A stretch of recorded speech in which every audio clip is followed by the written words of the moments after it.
Okay, so welcome grade 10. So today we will discuss lesson 3 of term 1, types of chemical reactions. So in lesson 1, you learned about the different indicators of chemical reactions, right? And hopefully natatandaan pa din natin yung mga indicators na yun because this lesson is connected to our first lesson.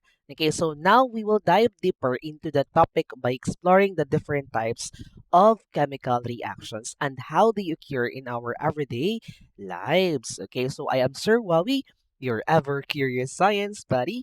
Don't forget to like, share, and subscribe and hit that notification bell so you'll always be updated with our upcoming science discussions and video lessons. Are you ready to learn? All right, let's start. So, like what I've said earlier, our topic for today, okay, or lesson 3 is about the types of chemical reactions. So, again, what is a chemical reactions in our first lesson? Okay, a process, right? A process where new substances form. But in this lesson, we will just discuss the different types of chemical reactions. So for the learning competency, describe important types of chemical reactions: the combination reaction, the composition reaction, single replacement reaction, double replacement reaction. Okay, and explain how important types of chemical reactions such as combustion, okay, acids on metals and acids on carbonates, photosynthesis and respiration, okay, relate to or impact the natural and built environments using information from secondary sources. Okay, so dito mga anak sa ating lesson. Okay, hindi naman ito totally like parang pang-college yung discussion or college approach. Kasi yung ating competency, ang hinihingi lang naman dito is hindi yung malalimang problem solving or computation.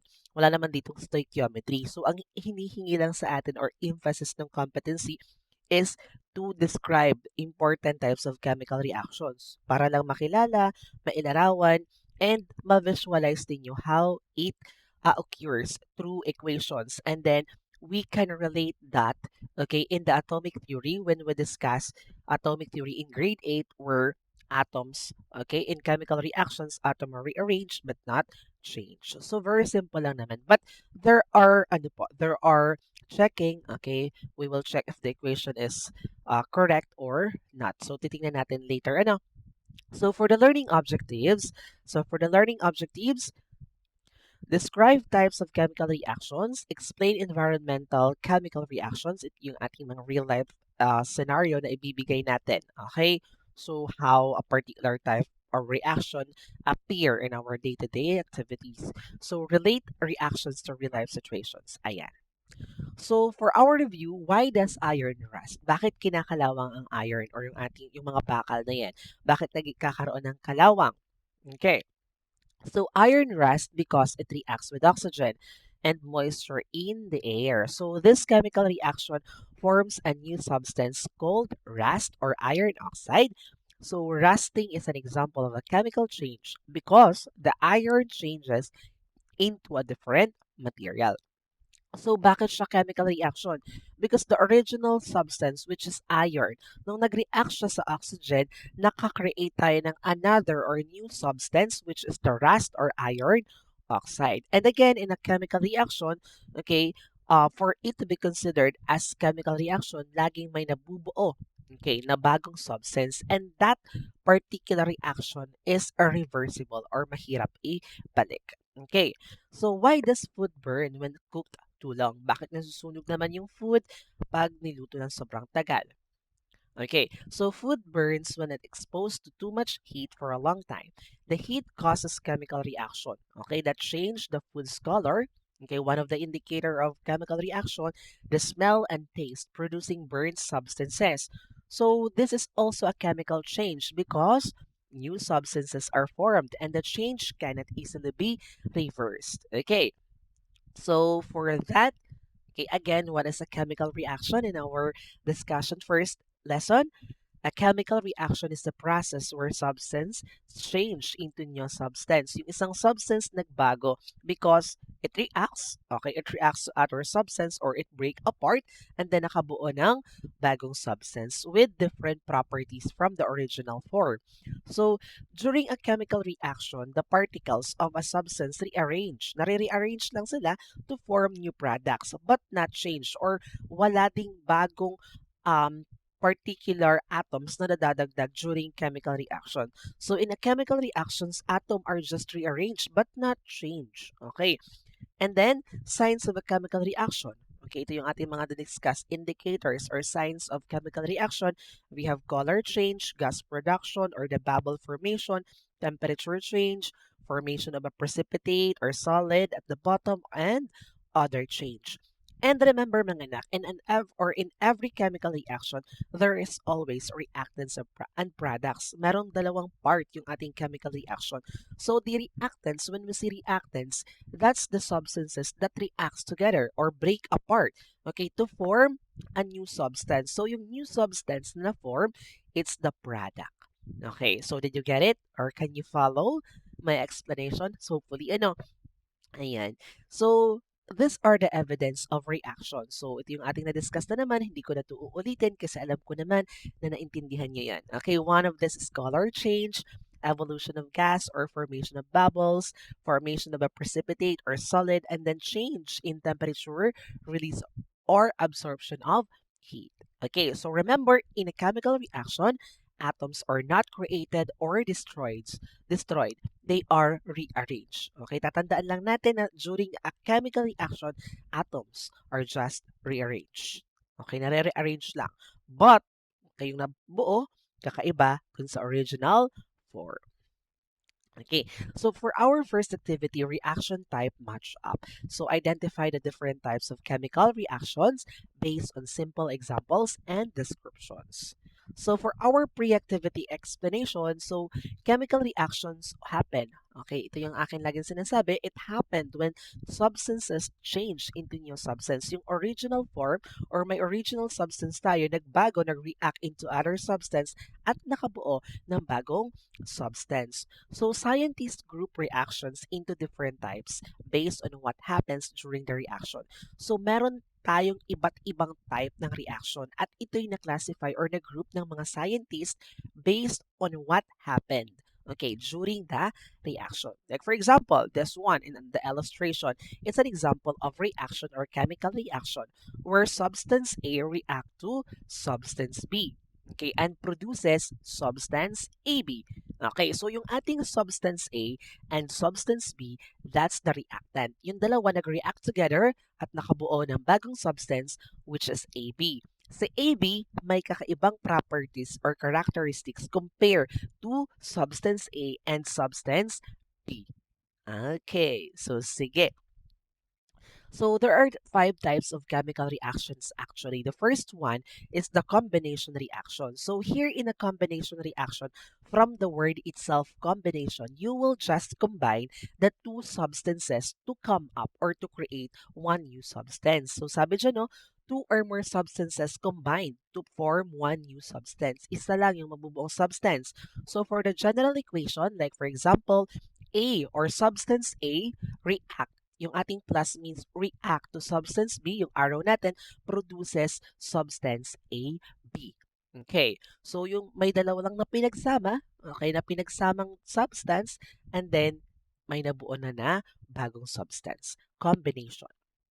And then the second one, decomposition reaction. Actually, decomposition reaction is just the opposite of combination. Pag doon sa combination, pinagsasama natin, dito sa decomposition, pinaghihiwalay natin.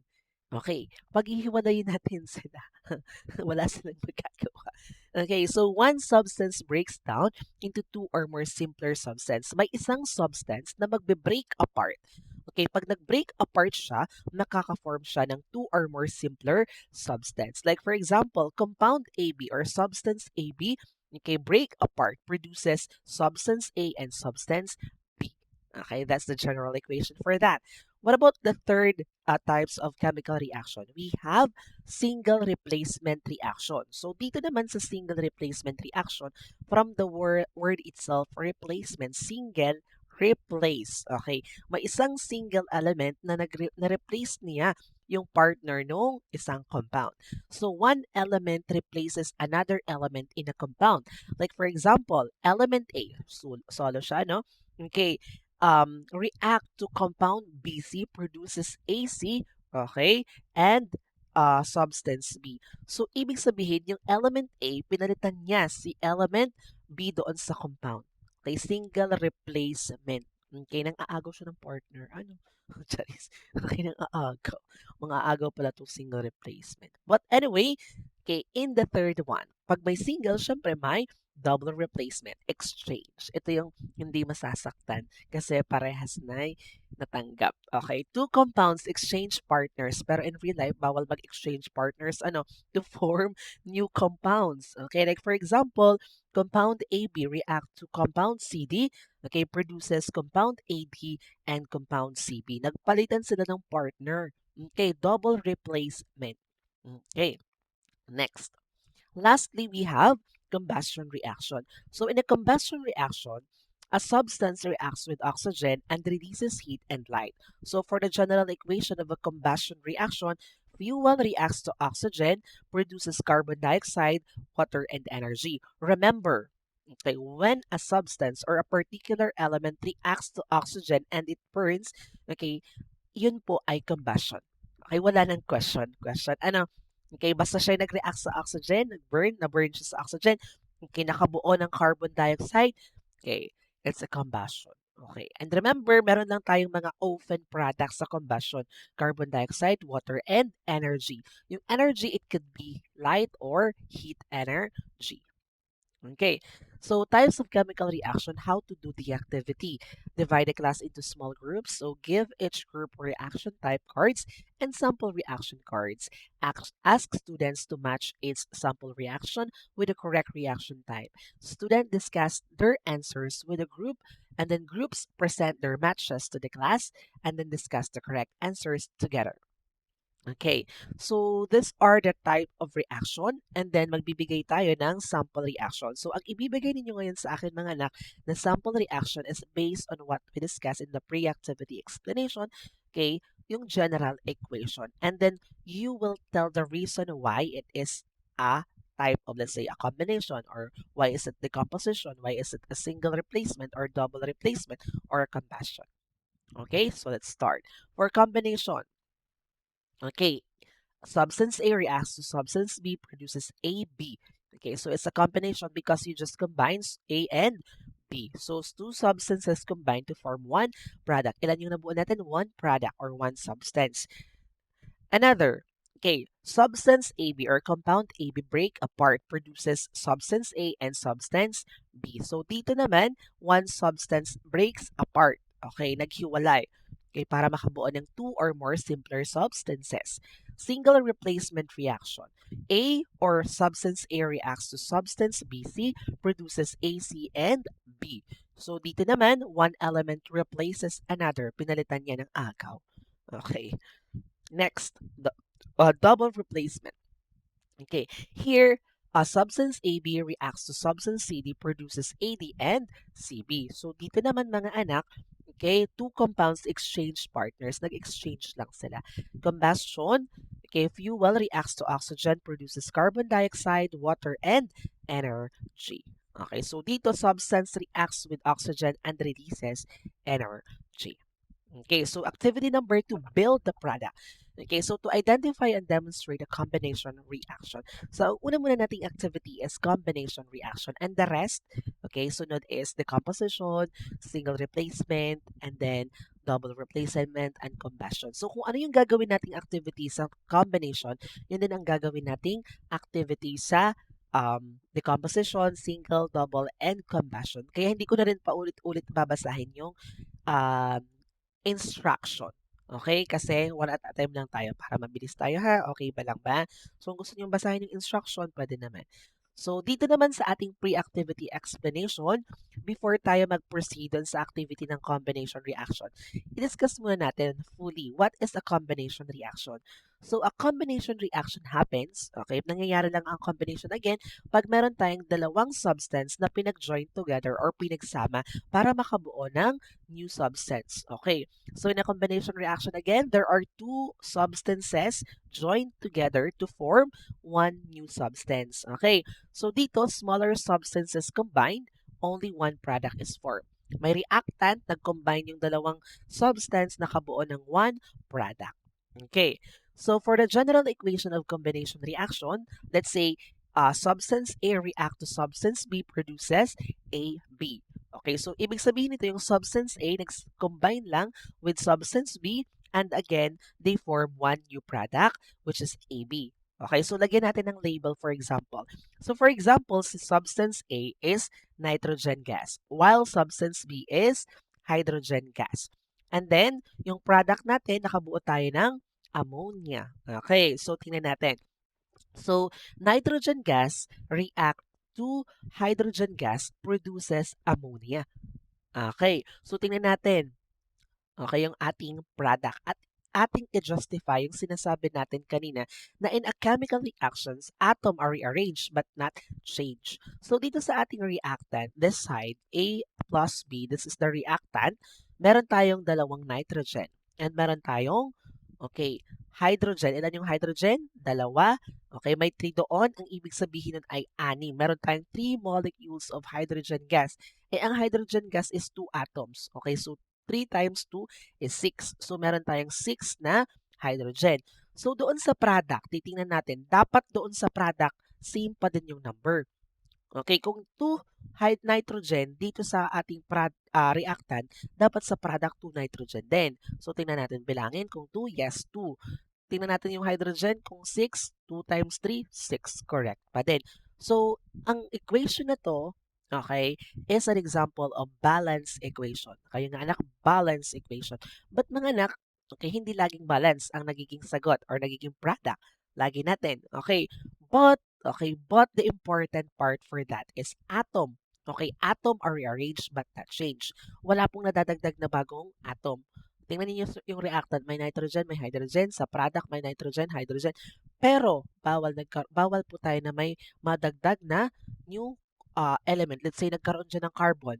Wala naman si reactant, bakit nagka-carbon? So, lagi nating sasabuhay yung in a chemical reaction, atom are rearranged but not changed. Pero yung mga numbers, pwedeng magbago yan depending on the standard formula of a particular compound. But at the end of the day, kung meron tayong ganong equation, may reactant, may product, we have to balance it. Okay, which is, yun yung ating magiging topic in a few weeks. Okay, so next, example of a combination reaction. So let's say two molecules of hydrogen gas reacts to one molecule of oxygen, produces two molecules of water. So hydrogen, yung ating hydrogen, combines with oxygen to form water. Ilan yung substance na buo? Isa lang. Water lang. Okay, water lang yung nabuo. Nagsama lang yung hydrogen and oxygen. It's a combination. Okay, next. So real life example, rust formation. So iron combines with oxygen in the air to form rust. Yung iron natin, nag-combine lang sa oxygen, nakabuo siya ng rust, which is yung ating iron oxide. Combination, nagsama lang yung oxygen atom and iron atom. Okay, so yun, nakabuo tayo ng iron oxide. Walang nadagdag doon na other substances.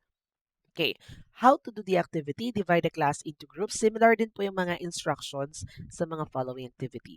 Give each group equation cards or symbol cards. Ask students to arrange the cards to show substances combining into one product. Okay, students identify which examples show a combination reaction and ask groups to explain why they choose their answers. Discuss the correct answers as a class. Okay, so dito sa ating activity table, okay, in the first column, there are example of reactions or chemical reactions. So, sasabihin nyo sa akin kung anong type of reaction yon, and then i-reason out natin kung bakit. Okay, so sige. Ayan, these are the answers. So, A or substance A react to substance B produces AB. It's a combination. Why? Two substances form, nag-join together at nakabuo lang ng isang product. Okay. And then next, two molecules of hydrogen gas reacts to one molecule of oxygen, produces two molecules of water. Nagsama lang yung hydrogen and oxygen, combination nakabuo ng one substance. Hydrogen and oxygen combine to form water. Another, iron plus oxygen. Nagsama lang yung iron and oxygen, nakabuo ng rust or iron oxide combination. Two substances combine to form rust. Okay. Ayan, so for activity number 3, break it apart. Okay, so second na tayo sa ating decomposition. So identify a decomposition reaction and understand that one compound breaks down into simpler substances. Sabi ko nga kanina, it's the opposite of combination. Okay, may isang substance maghihiwalay, makakabuo ng two or more simpler substances. Okay, so what is a decomposition reaction? So it happens when one compound breaks apart into two or more simpler substances. So let's say one substance starts the reaction, two or more simpler substances are formed. Isa lang yung substance na nag-initiate ng reaction, pero at the end, makakabuo siya ng two or more simpler substances. Okay, so for the general equation, let's say substance AB or compound AB breaks apart. Maghihiwalay yan. Okay, it produces substance A and substance B. So this means, okay, compound AB breaks apart, it forms substance A and B. Let's say, lagyan natin ng label, ammonia. Okay, so yung formula ng ammonia is 2NH3 or let's say ito yung ating chemical formula, 2NH3. Okay, pero in general formula ng ammonia, NH3 ha. Okay, meron lang tayo na 2 doon sa unahan kasi ang ibig sabihin nun, two molecules of ammonia. Okay, so next, so two molecules of ammonia break apart, produces nitrogen and hydrogen. Okay, nag-break apart. So dito tingnan natin mga anak. May nadagdag bang atom na bago? Wala. Nandun pa din yung nitrogen and hydrogen. So tingnan natin, doon sa ating reactant, nitrogen yung meron. Dito sa product natin, may 2 nitrogen din tayo. Dito sa ating reactant, may 6 hydrogen tayo. Sa ating product, may 6 hydrogen. So, itong equation na to is an example of balance equation. Okay. So, example of a decomposition reaction. Okay, two molecules of water break apart, produces two molecules of hydrogen and one molecule of oxygen. Actually, this equation is a balance. Why? Kasi dito meron tayong 2 hydrogen, dito rin ay may 4 na hydrogen rather tayo kasi 2 times 2, 4. Dito din ay 2 times 2, 4. And then meron din tayong 2 oxygen. Sa product may 2 oxygen din tayo. So water breaks down into hydrogen and oxygen gases. So real life examples of decomposition. So food breaks down, food spoilage, okay, yung pagkapanis is an example of decomposition reaction. Food breaks down over time into simpler substances causing changes in smell, color, and texture.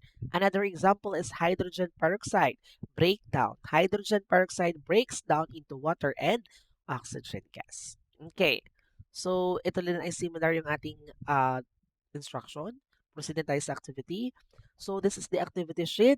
So, these are the types of reactions. Sasabihin lang natin kung anong type and why. Okay? Sige. So, substance AB breaks apart or react produces substance A and substance B. It's a decomposition kasi nag-break apart yung isang substance na kabuo ng two substance. So, one compound breaks into simpler substances. Another, two molecules of water produces two molecules of hydrogen and one molecule of oxygen. Yung water nag-break apart. Okay, bumalik sa original atoms nila, decomposition. Water breaks down into hydrogen and oxygen. Next, hydrogen peroxide. Okay, nag-break apart, naka-form ng water and oxygen. Decomposition. So, one substance breaks apart into new substances. Activity number 4, who replaced who? Okay, ito naman yung single replacement.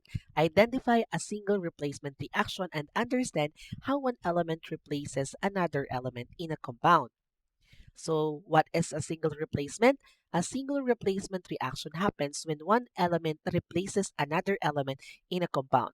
Yung isang element, aagawin niya yung part ng sama nung term, yung isang element, i-replace na lang niya yung partner ng compound. Okay? Yung element magre-react dun sa compound. So, single replacement reaction. A single element reacts with a compound. The single element replaces one part of the compound. Okay. So, this is the general equation. Let's say substance AB reacts to substance C, produces substance AC, and substance B. This means that element A replaces element B in compound BC. Okay. So, a new compound AC and a new element B are formed. Okay. So, tatandaan natin ano. So, dito, tingnan natin. Okay, two molecules of hydrochloric acid reacts to magnesium. Okay, so papalitan natin or papalitan ni magnesium yung partner ni chlorine, which is yung hydrogen, papalitan, magkakaroon ng replacement, produces magnesium chloride and hydrogen. So, i-check natin kung balance ba to or tama. Nandun pa din yung magnesium, right? Nandun yung chlorine, nandun yung hydrogen. Pero yung numbers, meron tayo ditong 2 hydrogen, 2 chlorine, 1 magnesium. Dito ay correct, 1 magnesium. Pero dito ay may 2 chlorine, correct, and 2 hydrogen. Balance ba? Okay, balance pala. Okay. Sige, it's a balance equation. So, example of a single replacement reaction, zinc reacts to hydrochloric acid, okay, produces zinc chloride and hydrogen. Ito yung hindi na balance. Okay, so zinc replaces hydrogen in hydrochloric acid forming zinc chloride and hydrogen. So, yung isang element mga anak nag-react, pinalitan yung isang atom doon sa compound. Okay, so dito, meron tayong isang zinc, correct? Cl2, naging dalawa na, dito yung isa lang, and then hydrogen, dito yung isa, pero naging dalawa. Bakit ganito mga anak? In this case, or bakit naging Cl2? Doon naman sa reactant is wala namang ganon. Kasi anak, ang zinc chloride, this is the standard formula of zinc chloride na hindi natin pwedeng baguhin. Kaya during the reaction, ito yung magiging itsura. What should we do? Okay, so ang gagawin natin para maging balance yung equation, okay, so dito lalagyan lang natin ng 2 sa reactant. Yung 2 ilalagay natin dito sa unahan ng H, yung malaking 2. Okay, so 2HCl.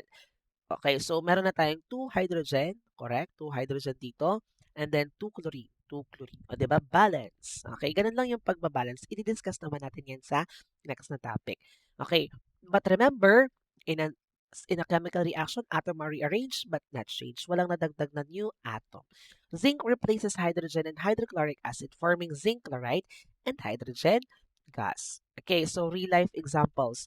Some metals react with substances in the environment causing changes in the metal surface. Another examples is battery reactions. So, chemical reaction, ito yung example ng single replacement in real life. Inside batteries involve elements replacing other elements to produce electricity. Similar lang din yung ating instruction. For activity sheet, okay, there's a reaction or chemical reaction. Sasabihin kung anong type ng reaction and why. Substance A, okay, reacts to compound BC, produces AC and B. So, it's a single replacement. Pinalitan niya ano?